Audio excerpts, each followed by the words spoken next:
On va essayer de travailler sur le thème du film autour des jeux vidéo. Il va falloir qu'on écrive un scénario. Pour l'enquête qu'on va mener, il va nous falloir à la fois des plans d'illustration, des situations. Il va falloir qu'on fasse des entretiens, définir qui on va les interviewer. Je vois des gars qui interviewent et je dis comment ils font pour poser des questions. Mais en fait, moi je veux savoir s'ils les inventent ou pas. Mais en fait, on les écrit les questions. À quel jeu aimez-vous jouer? Moi j'ai mis est-ce que les garçons jouent plus aux vidéos que les filles? Je joue plus que les filles, ok. Je poser des questions à qui? Ben justement, alors, à qui on pourrait poser des questions Les jeunes, quoi, ils viennent jouer. D'accord, donc les jeunes, quoi, en général. Il n'y a que des jeunes ou est-ce qu'il y a des adultes aussi? Oui, il y a des adultes. Il y a des adultes aussi? Oui. Donc ça serait bien peut-être d'interroger des jeunes et des adultes. Pour savoir leur opinion. Ok.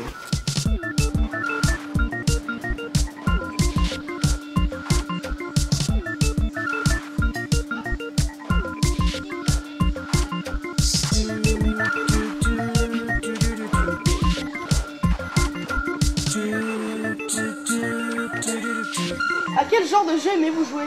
Aventure. Plutôt action ou aventure, des choses comme ça. D'accord. Aux jeux de catch, Star Wars, Clone Wars, aux jeux de course, aux jeux de boxe.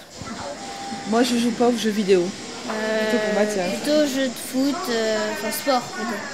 Pourquoi aimez-vous jouer aux jeux vidéo? Oh bah c'est un passe-temps comme un autre, ça permet de se détendre de temps en temps. Déjà il y a les graphismes, aussi l'histoire. L'histoire peut être très intéressante. Et après ça dépend du jeu. Contrôlez-vous justement le temps de jeu vidéo? Ah oui, très important, oui. Oui. C'est important? Ah oui, très important, oui. Et à côté il y a les études, donc... Je trouve que les jeux vidéo c'est bien pour les enfants, ils font plein de découvertes, mais il faut que les parents mettent leur grain de sel.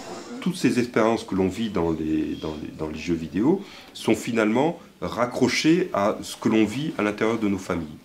Donc c'est ça les expériences psychologiques qui sont vécues quand on joue avec un jeu vidéo, et c'est en cela que le jeu vidéo est potentiellement un outil qui nous permet de grandir.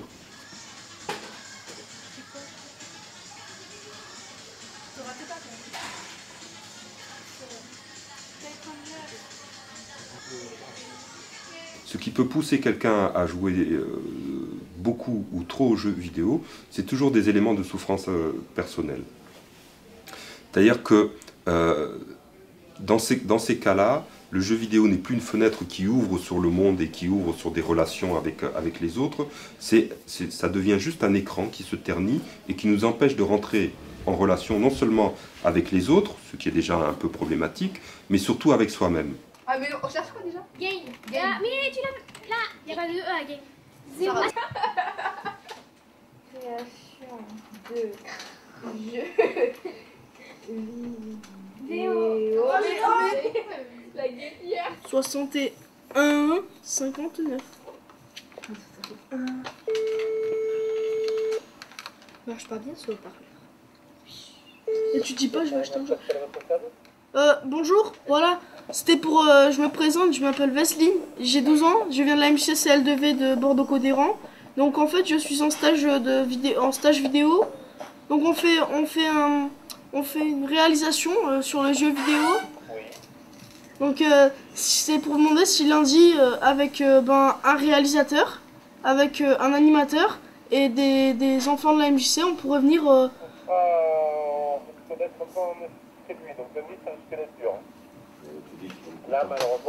Ça prend pas beaucoup de temps, monsieur, ça prend 10 minutes, même pas.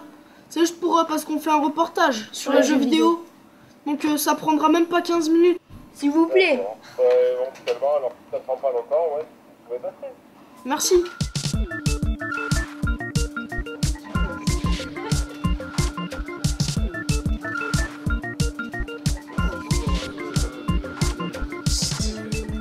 Quelles sont les principales étapes de la création d'un jeu?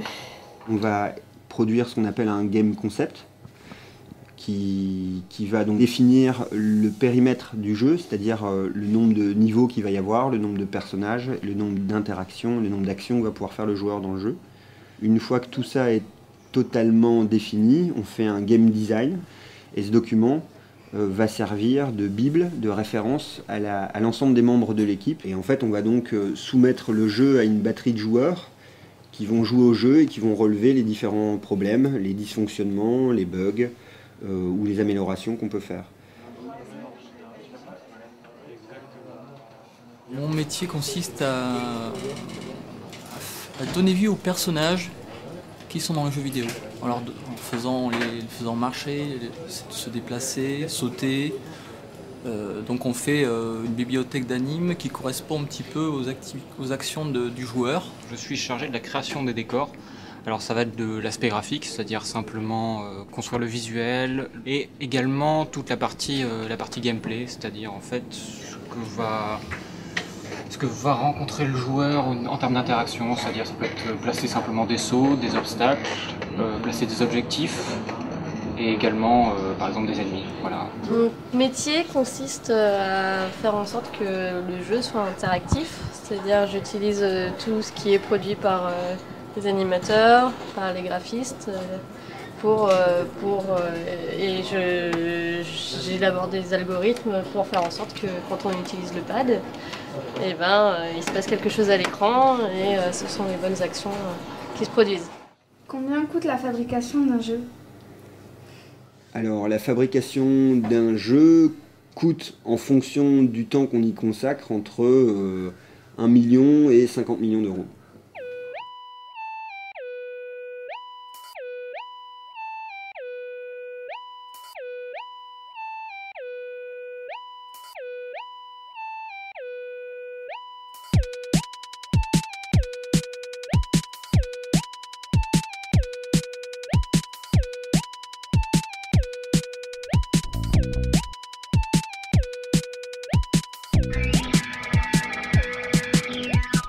Quand on joue à un jeu vidéo, on ne fait pas que jouer à un jeu vidéo, tôt ou tard on en parle à quelques autres qui ont aussi cette même passion, et on se découvre comme participant d'un groupe plus large, on fait partie d'une communauté. C'est important ce côté communautaire parce que ça permet de constituer une identité.